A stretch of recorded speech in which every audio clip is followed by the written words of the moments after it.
do when your tenant wants to break their lease? I'm Sue Richey, the broker of Richey Property Management. And this is something that we deal with a lot, actually. This is something that's come up quite a bit this year in particular. Tenants signing leases, and then 6 months into the lease, they just decide that they're either going to move or they bought a house or whatever.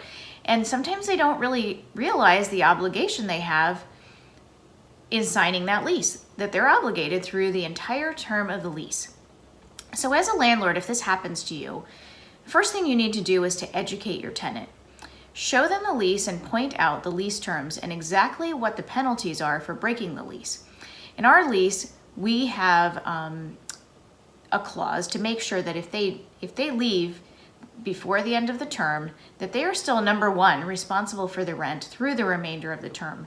But if the owner is okay, we will do what we can to re-rent the property, and any damages that the landlord incurs will be the responsibility of the tenant. So by damages, I mean more on the financial side, and that being if we have to pay another real estate broker to bring a new tenant, or if there are utilities if they've moved out. Anything that is financially going to cost the owner more money as a result of the tenant breaking the lease, that's something that they're going to be responsible for. Now, as a landlord, you are required to go ahead and try to re-rent the property and try to get the best rent you can. So what we do is we work with the tenant. We'll put the property on the market, ask them to keep it neat and clean and as accessible as possible for other agents to show it. And they have as much incentive to get it rented as we do, because they obviously don't want to keep paying any longer than they need to. So usually we can get that property rented within 30 to 60 days, depending on the time of year.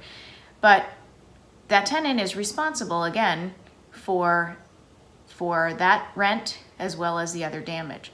So work with your tenant and do the best you can, because if you're nice and you work with them, they'll be cooperative in helping you get it rented too.